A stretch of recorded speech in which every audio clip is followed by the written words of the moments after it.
Amen, amen. Donc, comme on disait, encore bonsoir à tout le monde. Soyez abondamment bénis. Le thème de ce soir a été envoyé, à savoir demeurer ferme dans l'enseignement de Jésus. Demeurer ferme dans l'enseignement de Jésus. Il y a les versets qui ont aussi été envoyés par la grâce de Dieu. Donc, je prierai vraiment chaque assemblée, chaque assemblée de voir quel verset, quel chapitre, en fait, elle peut lire hein, pour que nous puissions gagner un temps. Et comme c'est de coutume, hein, si on peut le dire ainsi, s'il y a des questions, s'il y a des ajouts, s'il y a des incompréhensions, n'hésitez pas à demander la parole pour plus d'éclairage ou même pour l'édification de tout un chacun par la grâce de Dieu. Donc, frères et sœurs, voilà un tout petit peu, vous pouvez déjà choisir, chercher quel verset, quel livre vous allez lire parmi tous ceux donc qui ont été proposés après la prière. Éternel des armées, Seigneur Papa, béni sois-tu, Seigneur, mon Papa, pour ton Saint-Nom. Sois élevé, Seigneur Papa. Merci encore, Père de gloire, Seigneur, pour ce moment que tu nous donnes. Merci encore, Père de gloire, Seigneur, pour ton assistance, Papa. Malgré tes mots, nous remettons toutes choses. Fortifie-nous, Seigneur, mon Dieu, Papa. Guéris-nous encore, Seigneur. Visite-nous, Seigneur, mon Dieu, Papa. Et que même, Seigneur, Papa, là où il y a des cœurs abattus, Seigneur, que tu puisses les relever, Seigneur. Là où il y a, Seigneur, des découragements, Seigneur, que tu puisses, Père de gloire, nous fortifier, Seigneur. C'est sur toi que nous comptons si nous voulons continuer à compter, Père de gloire, Seigneur, Papa, non plus sans bouger. À toi la gloire, Seigneur, à toi l'honneur, à toi la puissance, Papa. Comment ne pas te louer, Seigneur, comment ne pas t'adorer. Au nom puissant de Jésus-Christ que nous avons ainsi prié. Amen. Amen. Donc, bien-aimés, le micro est ouvert pour l'assemblée qui va commencer la lecture. Amen. Donc, on va lire de manière successive. Dès qu'une assemblée a fini, l'autre peut ouvrir le micro directement. Nous lisons.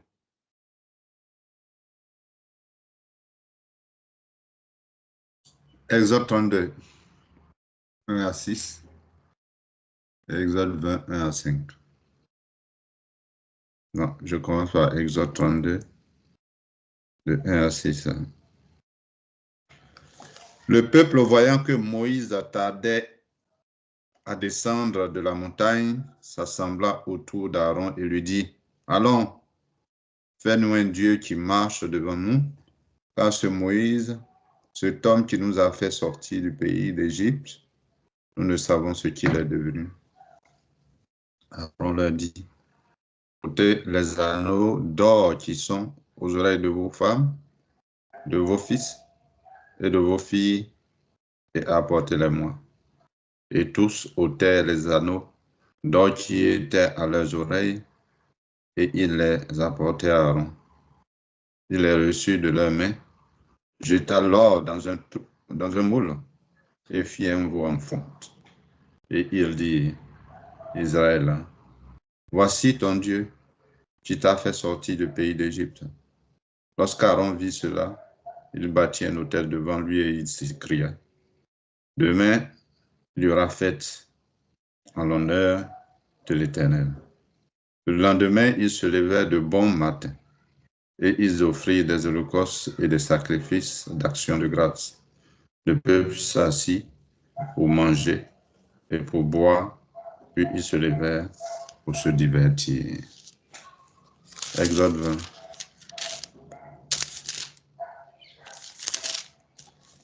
Exode 20, 1 à 6 aussi. 1 à 5, pardon. Alors Dieu prononça toutes ces paroles en disant, je suis l'Éternel ton Dieu qui t'a fait sortir du pays d'Égypte et de la maison de servitude. Tu n'auras pas d'autre Dieu devant ma face. Tu ne te feras point d'image taillée ni de présentation quelconque. Des choses qui sont en haut dans les cieux, qui sont en bas sur la terre et qui sont dans les eaux plus bas que la terre. Tu ne te prosterneras point devant elles, et tu ne les serviras point, car moi, l'Éternel ton Dieu, Je suis un Dieu jaloux qui punit l'iniquité des pères sur les enfants jusqu'à la 3e et la 4e génération de ceux qui me haïssent. Et qui fait miséricorde jusqu'à 1000 générations à ceux qui m'aiment et qui gardent mes commandements. Amen.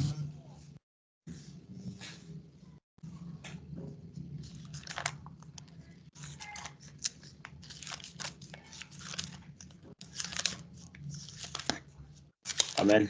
On peut lire Actes chapitre 4. Actes chapitre 4, le verset 13 au verset 22. Lorsqu'ils virent l'assurance de Pierre et de Jean, ils furent étonnés, sachant que c'étaient des hommes du peuple sans instruction. Et ils les reconnurent pour avoir été avec Jésus. Mais comme ils voyaient là près d'eux l'homme qui avait été guéri, ils n'avaient rien à répliquer. Il leur ordonnait de sortir du Sanhédrin et ils délibérèrent entre eux, disant: que ferons-nous à ces hommes?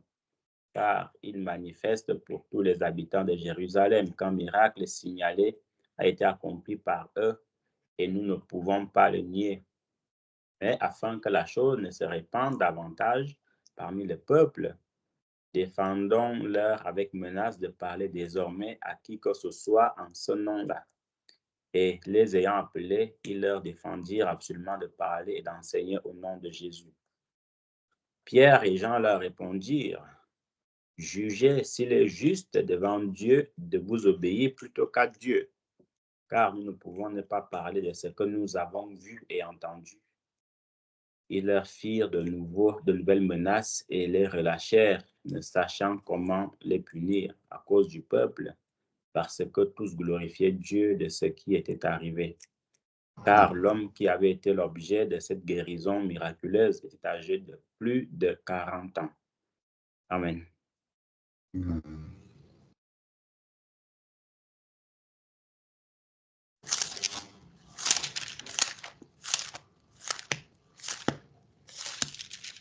Amen. Josué 24, verset 14. Maintenant, craignez l'Éternel et servez-le avec intégrité et fidélité. Faites disparaître les dieux qu'ont servi vos pères de l'autre côté du fleuve et en Égypte, et servez l'Éternel. Et si vous ne trouvez pas bon de servir l'Éternel, choisissez aujourd'hui qui vous allez servir. Ou les dieux que servent vos pères au-delà du fleuve,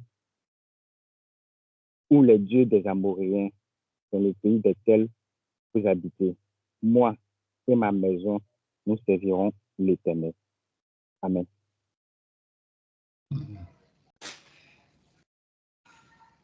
Moi et ma maison, nous servirons l'Éternel. Moi et ma maison. Ok, amen. Je vais lire 1 Timothée, si j'en ne réagisse pas. 1 Timothée 6, 12, 13. Combat le bon combat de la foi, saisis la vie éternelle à laquelle tu as été appelé et pour laquelle tu as fait une belle confession présente d'un grand nombre de témoins. 13. Je te recommande devant Dieu qui donne la vie à toutes choses et devant Jésus-Christ qui fit une belle confession devant Ponce Pilate de garder le commandement.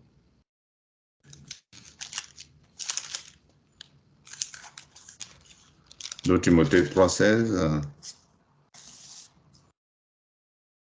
Toute écriture est inspirée de Dieu et utile pour enseigner, pour convaincre, pour corriger, pour instruire dans la justice, afin que l'homme de Dieu soit accompli et propre à toute bonne œuvre. Amen. Amen, amen, amen, amen. Que le Seigneur vous bénisse abondamment et que son nom soit loué. Frère Prosper, si tu es encore dans 2 Timothée 3, si tu peux même aussi lire le verset 14, jusqu'au Amen. verset 16. Amen. Dès ton enfance, tu connais les saintes lettres qui peuvent te rendre sage à salut par la foi en Jésus-Christ. Toute écriture est inspirée de Dieu et utile pour enseigner, pour convaincre, pour corriger, pour instruire dans la justice, afin que l'homme de Dieu soit accompli et propre à toute bonne œuvre. Amen. Amen. Amen. Merci beaucoup pour vos lectures. C'était justement ça le verset en lui-même qui découlait en fait de ce thème. Toi, demeure dans les choses que tu as apprises et reconnues certaines, sachant de qui tu les as apprises. Toi, demeure dans les choses que tu as apprises, sachant de qui tu les as apprises.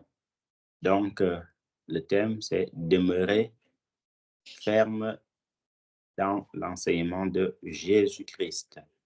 Demeurer ferme dans l'enseignement de Jésus-Christ. Ou comment on peut aussi le dire, demeurer ferme dans les choses spirituelles que nous avons apprises. Mais c'est une phrase qu'il faut bien comprendre, puisque on peut apprendre de bonnes choses. On peut aussi apprendre, on peut nous apprendre de bonnes choses, on peut aussi nous apprendre des mauvaises choses. Mais sachant que la Bible est vraie, la Bible est véridique, on ne peut qu'apprendre de bonnes choses.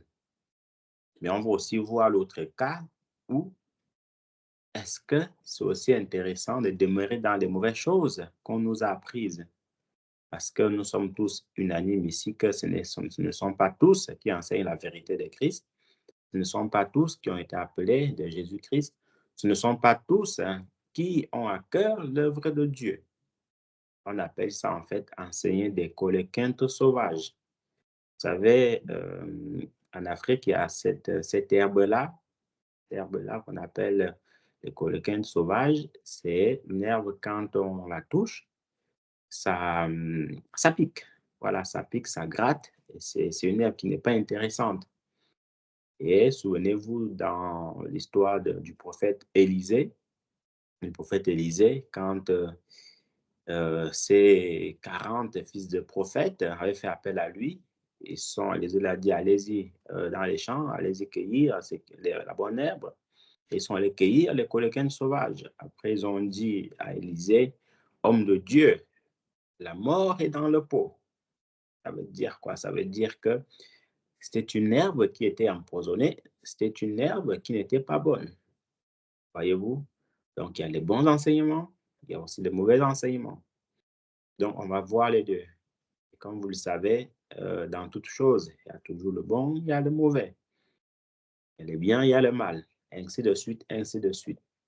Donc, ici, frères et sœurs, et concernant aussi les versets qu'on a lus, l'apôtre Paul, que nous connaissons tous, ce grand apôtre qui a fait l'œuvre de Dieu avec force et véhémence, qui a fait l'œuvre de Dieu avec toute la motivation nécessaire.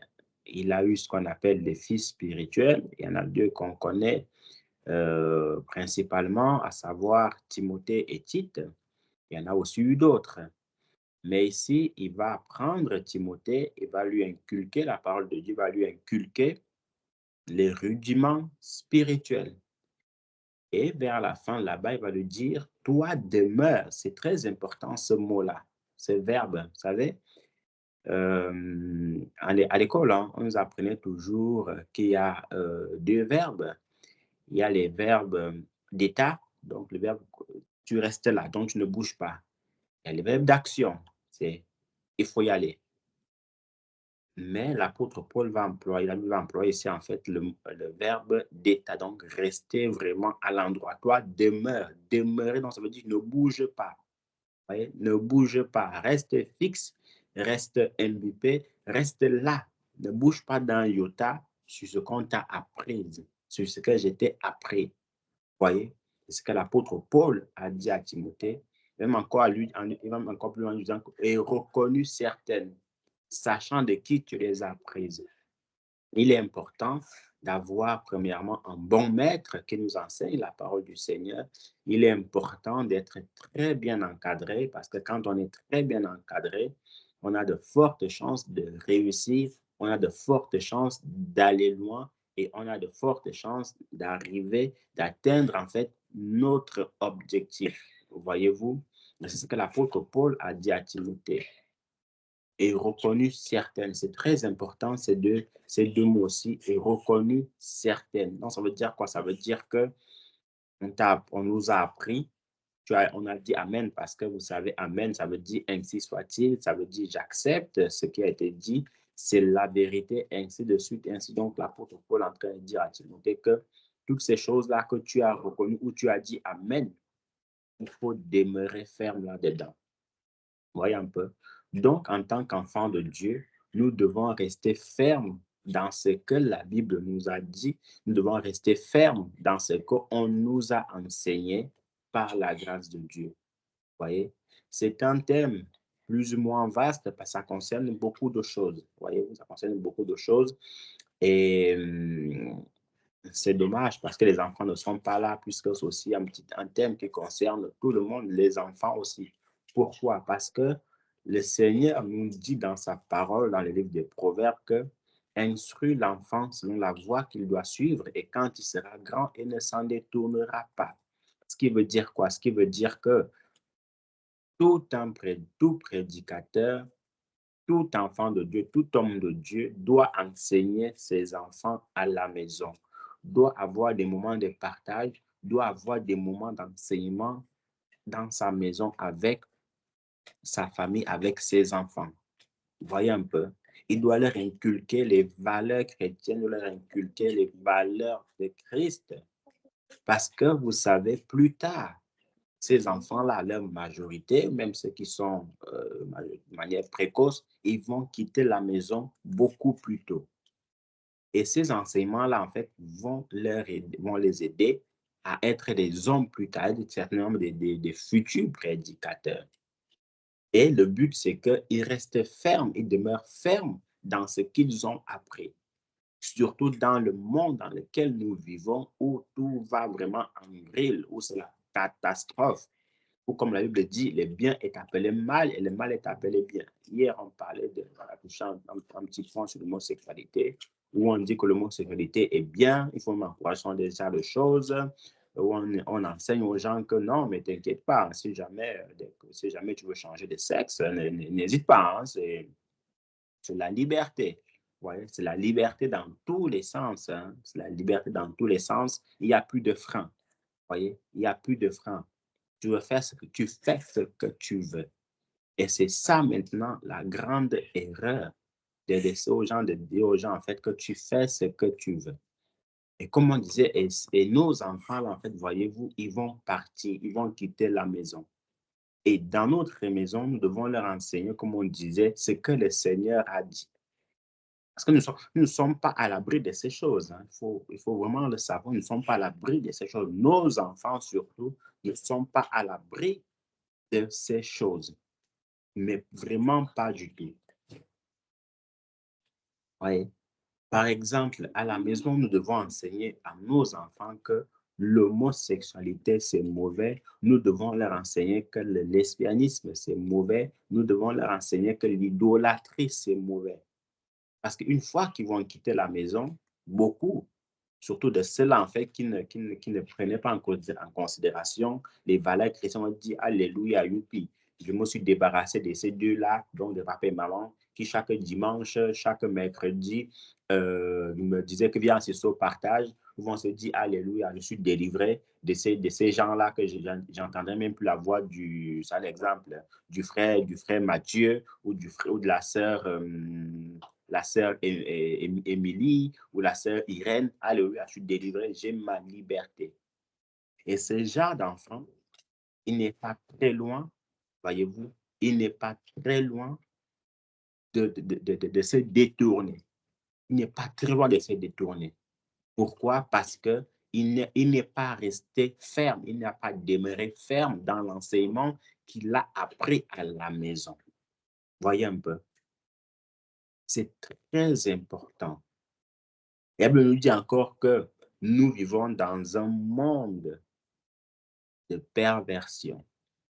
Un monde qui va en catastrophe de jour en jour, de semaine en semaine, de mois en mois et d'année en année. C'est aussi pour ça que l'apôtre Paul avait dit que j'ai posé les fondements comme un sage architecte. Donc, nous, en tant que papa, en tant que maman, nous devons poser des bases dans la vie de nos enfants comme des sages architectes. Le frère Michel est là qui a fait dans la maçonnerie, ayant aussi fait la formation dans la maçonnerie. Il faut savoir que pour qu'une maison tienne bien, il faut du bon matériel. Voyez-vous, il y a des normes à respecter. Et si on ne respecte pas ces normes-là, ben la maison, tôt ou tard, ça se saura.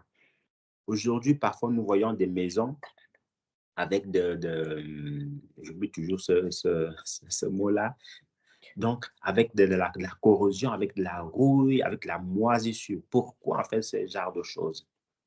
C'est en général parce qu'il y a eu du mauvais matériel qui a été utilisé. Après, il y a aussi des problèmes d'humidité, ainsi de suite, ainsi de suite.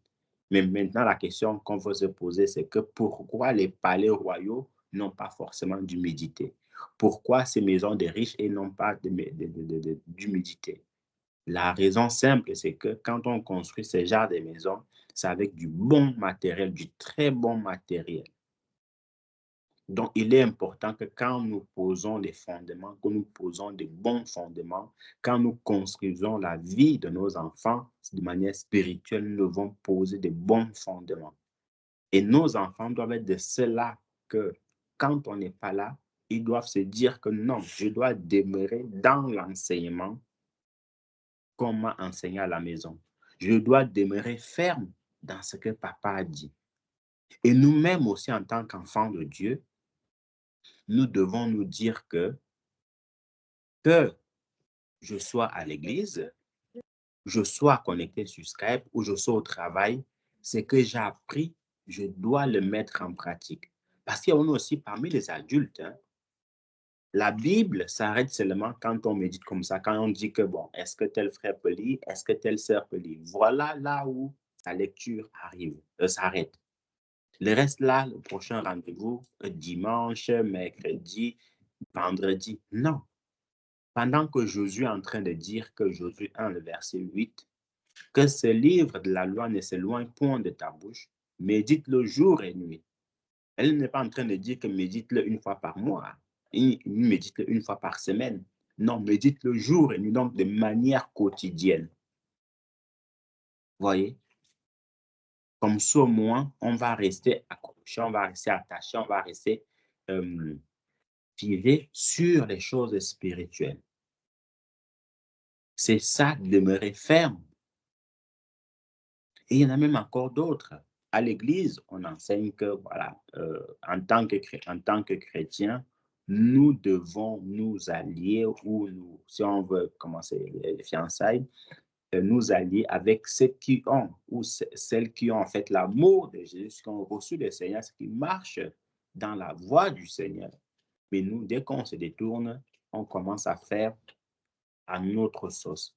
On commence à prendre parce que telle femme est belle, parce que tel homme est beau, alors on s'allie à lui. Non, ce n'est pas ça, demeurer dans les choses de Dieu.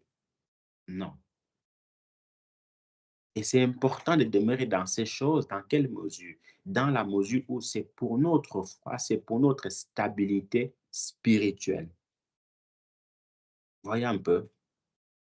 Il ne faut pas que la Bible s'arrête seulement quand on est là ou quand durant les partages, non.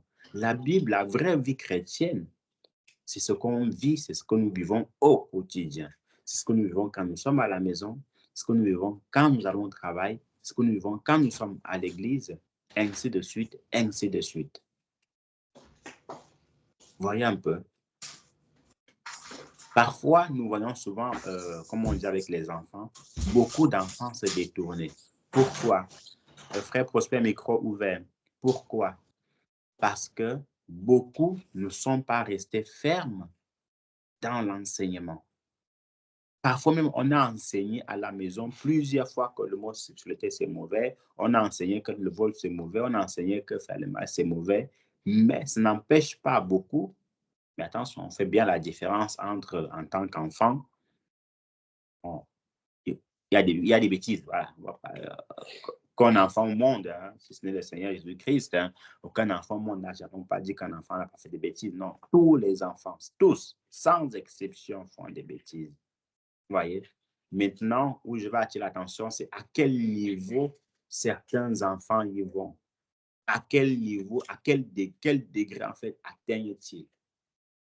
Si on est enfant de Dieu et que, étant la maison parentale, on devient homosexuel, c'est que là, vraiment, il y a un sérieux problème.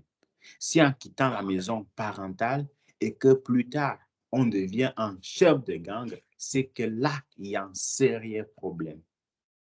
Si on quitte la maison parentale et qu'on s'en rend compte que c'est nous la plus grande prostituée du quartier, c'est que là, il y a un problème. Et c'est de ça que je suis en train de parler. Donc, nous devons rester fermes dans la voie du Seigneur.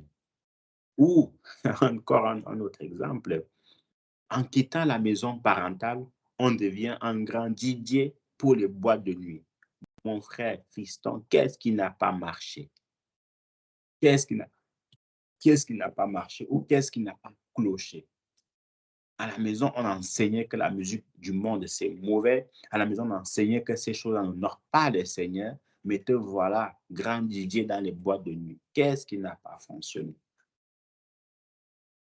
Voyez un peu. Qu'est-ce qui n'a pas marché? On l'a lu tout à l'heure par rapport aux gens qui se sont... On va d'abord se focaliser sur les gens qui sont restés fermes dans les choses qu'ils ont apprises. Les apôtres, qu'est-ce qui s'est passé? Et en général, vous voyez un peu, les élèves, les disciples doivent toujours rester fermes après le départ de leur maître, doivent toujours rester accrochés après le départ de leur mentor, si on peut le dire ainsi. Jésus-Christ étant monté au ciel, les apôtres sont restés. On l'a lu dans le livre des Actes des apôtres. Et il y a une semaine et demie de cela, on a vu que c'était des gens sans instruction. On vient de voir le verset qui dit que c'est des gens sans instruction. Mais on a lu que ces gens sans instruction-là, on leur a interdit de prêcher la vérité. On leur a interdit de prêcher Jésus-Christ. On leur a interdit de faire des miracles. Mais qu'est-ce qu'ils ont fait? Ils ont dit que jugez s'il est juste vous-même de vous obéir plutôt qu'à Dieu. Car nous ne pouvons ne pas parler des choses que nous avons vues et entendues. Car nous ne pouvons ne pas parler des choses que nous avons vues et entendues. Ça veut dire quoi? Ça veut dire que ce sont des personnes qui sont restées fermes, qui sont demeurées fermes dans ce qu'ils ont appris et entendu. Ce sont des personnes qui sont restées accrochées aux rudiments du Seigneur. Ils n'ont pas bougé d'un iota, comme on dit. Malgré les attaques, malgré les menaces, malgré même les coups de fouet, parce que la Bible dit qu'on en a fouetté quelques-uns, et quand on leur a dit, taisez-vous, ne dites plus rien, elle a dit non, non, non, non, non, non. C'est comme ce que le prophète Jérémie avait dit, que parfois j'ai envie de me taire, mais quand je me tais, il y a quelque chose qui brûle en moi et je ne peux m'en empêcher de parler. Donc, c'était ça qui brûlait en eux. L'amour de Jésus, les rudiments du Seigneur. Ils ne pouvaient pas se taire. Voyez un peu, c'était si on peut le dire ainsi, des bombes à retardement spirituel, donc des personnes qui voulaient que la parole de Dieu se propage dans le monde entier aussi rapidement que possible. Voilà pourquoi personne ne pouvait les arrêter. Donc, ils sont restés fermes, ils sont demeurés fermes dans l'enseignement du Seigneur Jésus-Christ. Donc, mon frère, ma soeur, par la grâce de Dieu, il faut savoir qu'est-ce qu'on nous a appris. Qu'est-ce que le Seigneur nous a appris? Alors, les choses que nous avons reconnues, certaines, retenons-les, tenons-les fermes. Parce que vous savez aussi, la parole de Dieu, c'est comme de l'or, hein? C'est comme de l'or. La parole de Dieu qui est certaine et véritable, c'est comme de l'or. Et c'est quoi l'or? L'or, c'est un métaux qui coûte très, très cher. C'est même le métaux le plus cher.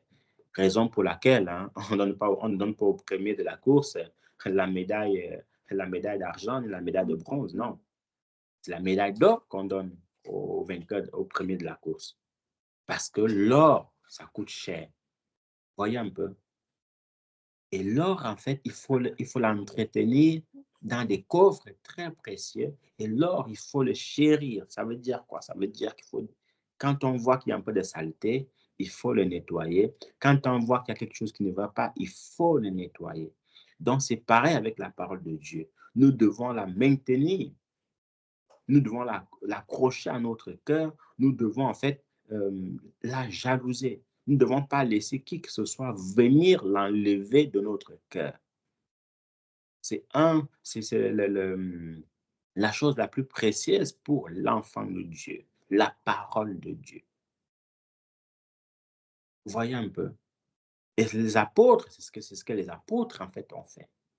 Ils ont tenu ferme, ils ont gardé cette parole-là au plus profond et ils n'ont pas bougé, peu importe les menaces qu'on leur faisait. Donc, mon frère, ma soeur, tenons aussi ferme malgré les persécutions, malgré les tribulations. Maintenant, on va voir la deuxième et dernière catégorie des personnes, en fait, qui n'ont pas vraiment tenu ferme par rapport à la parole de Dieu. La Bible nous dit quoi?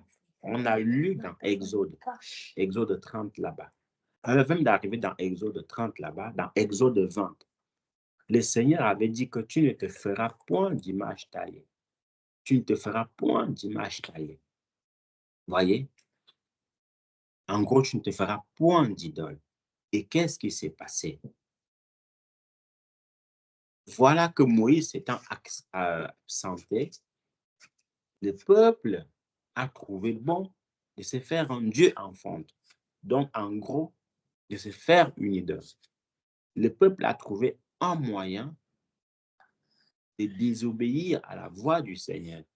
Le peuple a trouvé un moyen de ne pas demeurer dans la parole du Seigneur. Et ce qui est encore plus dommage, plus triste dans tout ça, c'est que c'était un dirigeant en fait qu'ils ont saisi et s'est laissé avoir.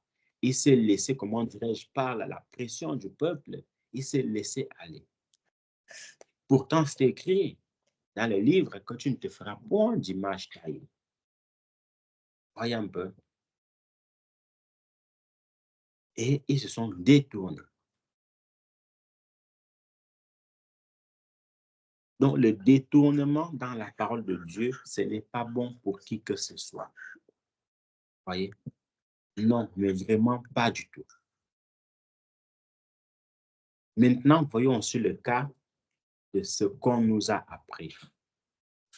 Parce qu'il y a des bonnes choses, il y a des gens à qui on apprend que, bon, tu sais, dans la parole de Dieu, tu peux, au niveau du péché, hein, certes, le Seigneur interdit le péché, mais tu peux tout de même avoir une petite copine et servir le Seigneur. Si on demeure ferme dans ces choses-là, est-ce que c'est bon dans la parole de Dieu? Pendant que la Bible nous dit que fuyez l'idolâtrie, fuyez l'impudicité. Dans le livre de Corinthiens, la Bible nous dit que fuyez l'impudicité. Mais nous, on nous a appris que on peut vivre notre vie chrétienne, marcher avec le Seigneur et avoir un petit copain, avoir une petite copine. Et si on demeure ferme dans ces choses-là, on est à côté de la parole de Dieu. On nous a appris que, bon, si le prédicateur nous envoie un peu brouter l'herbe, hein, un peu brouter l'herbe. Donc, on ne peut pas dire non, on peut toujours y aller. Peut-être par là, les bénédictions viendront. Est-ce que ça, c'est la parole de Dieu? Je ne pense pas. Et je pense aussi que c'est le cas pour vous, que vous ne le pensez pas. Allez brouter l'herbe au dehors. Ça, c'est ce qu'on nous a appris. On nous a appris que, bon, de temps en temps, comme le peuple hébreu l'a fait, on peut avoir une petite statuette à la maison, on peut prier d'autres personnes, d'autres dieux, ainsi de suite, ainsi de suite. Est-ce que c'est recommandé dans la Bible? Pendant que la Bible dit que je suis l'Éternel et hors de moi, il n'y a pas d'autre Dieu. Donc, c'est aussi simple que ça, c'est clair, limpide, ce n'est pas une parabole, ce n'est pas une énigme, ce n'est pas un proverbe, c'est une phrase limpide. Je suis l'Éternel et hors de moi, il n'y a pas d'autre Dieu. Oui, c'est dit, c'est fait, c'est clair, c'est hors de moi, il n'y a pas d'autre Dieu. Alors, pourquoi devons-nous prier d'autres dieux? Oui, ça, c'est la question. Pourquoi devons-nous prier d'autres dieux? Quand on dit à quelqu'un que tu es hors la loi, ça veut dire en fait que tu enfreins la loi. Quand quelqu'un te dit que tu es hors la loi, ça veut dire quoi? Ça veut dire qu'on est à mesure d'être amené en prison. Voyez, donc tu ne respectes plus la loi de Dieu. Tu ne respectes plus que ce soit la loi du Seigneur, que c'est la loi du monde. Donc attention aussi en fait à ce qu'on nous a appris. Et c'est pour ça l'apôtre Paul insiste bien et reconnu certaines. Et j'avancerai en disant que il y a aussi d'autres personnes. On leur apprend que, bon, tu sais, hein, tu peux aussi tu peux mentir, hein, c'est pas un problème. De toute façon, après, tu vas demander pardon à Dieu, le Seigneur va te pardonner, et puis c'est ça, ça ni vu ni connu. Donc, t'inquiète pas. Est-ce que ça, c'est biblique? Non. Certes, la repentance, il n'y a pas de souci par rapport à cela. On peut se repentir après un péché, on peut revenir au Seigneur après un péché, mais la question c'est, est-ce que en vivant une vie de mensonge matin, midi, soir, de lundi à dimanche, on ment? Est-ce que ça, c'est la parole de Dieu? Donc, mon frère, ma soeur, il est important pour nous, pour notre bien, pour notre marche spirituelle, de rester ferme, de demeurer ferme dans ce qu'on nous a appris. Et quand on va rester ferme comme ça, on est en train de bâtir en fait un bon chemin, on est en train de marcher sur la bonne voie qui nous amènera au ciel. Donc, en gros, pour me résumer, pour conclure, c'est peu importe les difficultés de la vie qu'il y a, peu importe la durée de la marche chrétienne, demeurons fermes. Demeurons fermes, demeurons attachés aux choses de Dieu. Demeurons attachés à la parole de Dieu. Les apôtres ont subi ces menaces. Les apôtres ont subi ces persécutions. Ils sont demeurés fermes. Deuxième chose, soyons sûrs que ce dont nous demeurons fermes, c'est véritablement aussi en fait la parole de Dieu. Quand il y a la parole de l'homme, il y a notre parole à nous et il y a la parole de Dieu. Donc rassurons-nous que nous sommes sur la bonne voie dans le Seigneur. Rassurons-nous que tout est OK. Et quand tout est OK, alors nous pouvons continuer. Timothée avait reconnu que ce que Paul disait était vrai. Voilà pourquoi il demeurait ferme. Il a demeuré ferme. Donc, que le Seigneur nous bénisse abondamment et que son nom soit loué. S'il y a des questions, on peut les prendre. S'il y a des ajouts, on peut les prendre. Sinon, on va avancer. Donc, le micro est à vous si jamais il y a des interventions.